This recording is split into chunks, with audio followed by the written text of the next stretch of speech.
Hey, I'm back. In this video, we're going to talk about the heart in relationship to nutritional deficiencies. One of the problems that you're running into is when you go to the doctor, there's just not enough attention or importance put on food in the relationship to how it affects the body, especially the heart, or diet.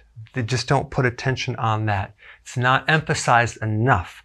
But the heart is one of the main muscles of the body that responds to nutrition more than anything else very quickly, okay? And you can do research on each thing I'm talking about and find a lot of great data, but mainly I just want to kind of cover some key points here. Number one, arrhythmias. That happens when you have a problem with the pacemaker of the heart.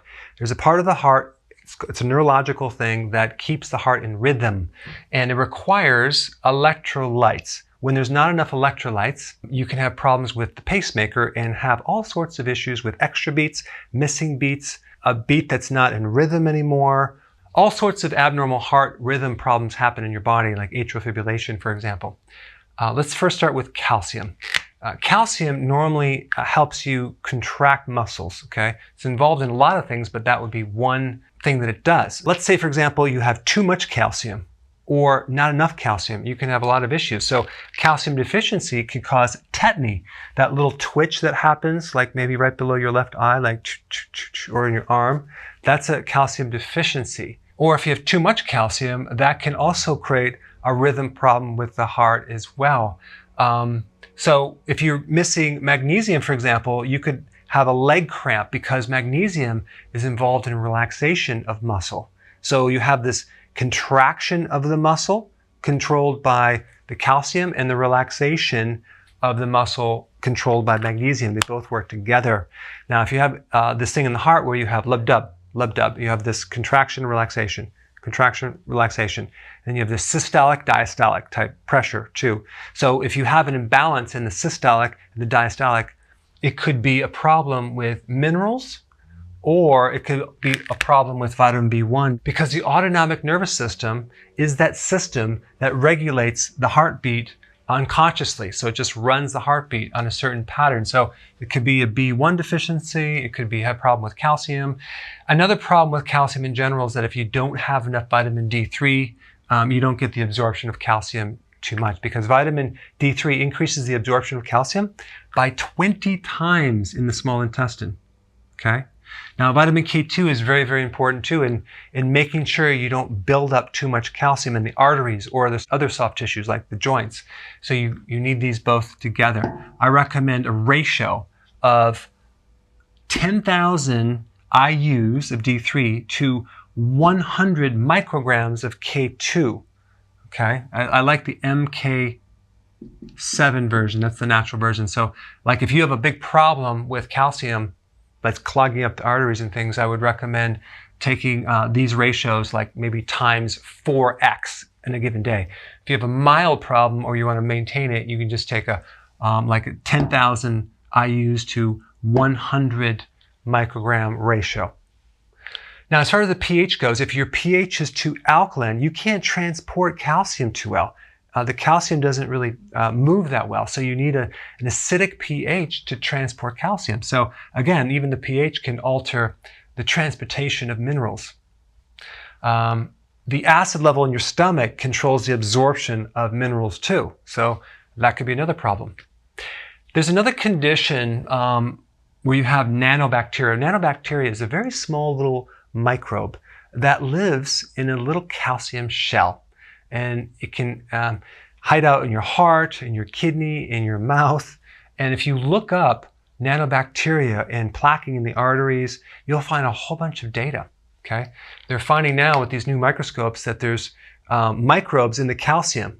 And probably the reason why the calcium is there is, one of the reasons is the microbe is attracting the calcium to protect it so it can hide as a stealth mechanism so you can't find it. So in that case, you'd want something to dissolve that calcium plaquing, like a good chelator. EDTA is a really good one. I highly recommend it because that's a powerful calcium chelator. It also pulls out heavy metals. It's great for cardiovascular issues. Also, if you had a stroke and you want to get the arteries cleaned up, it's a really great product, well researched. You can look it up. It's called EDTA. But if you dissolve the calcium shell, and you want to kill the nanobacteria, you want to use things like oregano oil, clove, things like that, that actually are like a natural herbal antibiotic without the side effects. Now, if you're low on sodium, you can feel very, very weak, okay? And if you have too much sodium, your blood pressure goes up. Let's say you have a lot of refined foods and no vegetables. You're going to have a lot of sodium, very low potassium, and you're going to be waterlogged. You're going to have swelling and edema all over the place. So we need some salt, but we don't need like way more than the other mineral called potassium. So we need a balance there. But here's the thing, if you're in a low salt diet, or if you're trying to so-called lower your blood pressure and you cut out the salt, okay, and you're drinking a lot of water, now we dilute that electrolyte, and it's called hyponatremia. And now we actually get all sorts of other health problems because we're becoming more dehydrated by drinking water, because we don't have the electrolytes as a solution. What hydrates you is not water, it's fluids. You need a combination of water and electrolytes at the same time, because when you drink pure water, or even distilled water, whatever, and you're peeing out urine, the urine has a lot of electrolytes, but the water has very few. So you create this imbalance if you drink too much water and you don't have enough sodium. Just a point to research. Magnesium is very, very important in preventing muscle cramps. It's also important in helping you relax. It's important in key enzymes to help in probably 600 different chemical reactions in the body. You get a lot of magnesium in chlorophyll, which happens to be the green in the plants, the vegetables that you're consuming, which I'm assuming that you're consuming at least 7 cups a day. You're going to get enough magnesium from that. But also you need the potassium, which also comes from the same source, vegetables. So if you consume enough vegetables, like 7 to 10 cups, you'll kill both of these birds with one stone. You need a lot more potassium than magnesium though. But the problem is you're going to be worried about getting enough of it, because you need 4,700 milligrams. That's a lot. You need it for the electrical conductivity of the nervous system and the muscle. So if you're deficient in this, you can definitely have rhythm problems in the heart, atrial fibrillation, and all sorts of things. But most of the potassium is stored inside the cell, not outside the cell. So when you get your blood tested and it shows normal, that doesn't mean anything, because they're not actually testing intracellular potassium. That's a special test. The point I'm making is just to bring your awareness up of all the different factors. So you're not like worried about it, but you're just eating healthy, and now you know why you should eat healthy, because of these reasons. You're preventing a lot of issues. Not necessarily to test every little thing, but just to know the connection. Your pulse rate can go high if your potassium goes down. Potassium actually helps lower blood pressure and lower the pulse rate. So when you don't have enough potassium, it can go up. Okay, you can have high blood pressure if you're low on magnesium too. Insulin resistance is a condition where the cell can't really absorb the minerals too well anymore, and you start developing all sorts of issues within the arteries, like damaged artery walls, and then comes the calcium, your arteries get stiff. So you can start developing conditions, hardening of the arteries, arterial sclerosis, things like that. And what you have to do is you have to get to the source, cut down the carbs, don't eat so frequently. I have the videos down below if this is your first video, but it's probably not. So you probably know all about it. But if you don't, there's a link down below. Insulin resistance is like a real big problem. People take diuretics for high blood pressure, but what happens is that it pulls out sodium and potassium. Well, we need to keep the potassium. One thing you might want to do is really increase your potassium as a primary way of helping you lower this with a lot of vegetables. It may just work. Okay, angina. This is a situation where you get the heart that cramps. Okay, you have a heart attack, the heart cramps. One key vitamin could be responsible, and that's vitamin E. Vitamin E is very, very important in keeping the heart from cramping, keeping the oxygen up in the muscle. So if you're deficient in vitamin E, the amount of oxygen goes way down in the muscle, so it's very susceptible to getting cramps.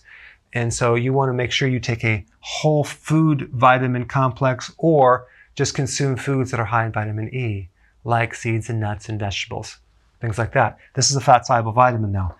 So that could be one trigger.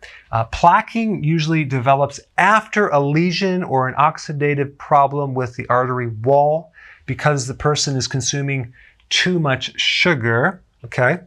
Or they get exposed to iron, which is like rust. And then what happens, because sugar or glucose is very similar in the chemistry to vitamin C, by the way. They're very similar. If there's glucose in the system, it will absorb that and not vitamin C. And therefore, you're going to create a deficiency of vitamin C. So if given the choice, the body will take priority from glucose. So now if you don't have enough vitamin C, the antioxidant, the protective factor, you get oxidation damage to the artery wall. And then comes the calcium, and then comes the cholesterol as a band-aid to plaque it, and you start getting a clogged artery.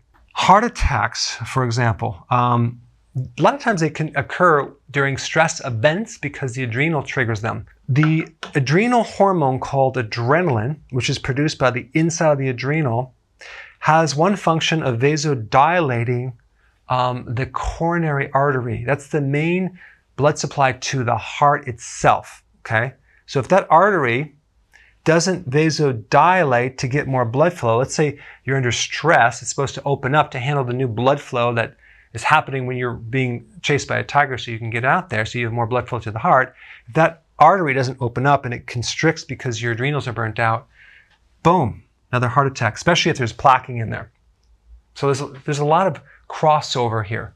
Vitamin B1 is really important in preventing the heart from enlarging. There's something called cardiomegaly where the heart enlarges if it doesn't have enough B1. Also, the pulse rate will go up if you don't have B1. A lot of respiratory problems and breathing problems when you don't have B1 as well. Vitamin B2 and B3 and even B6 are also involved in helping the artery vasodilate as well.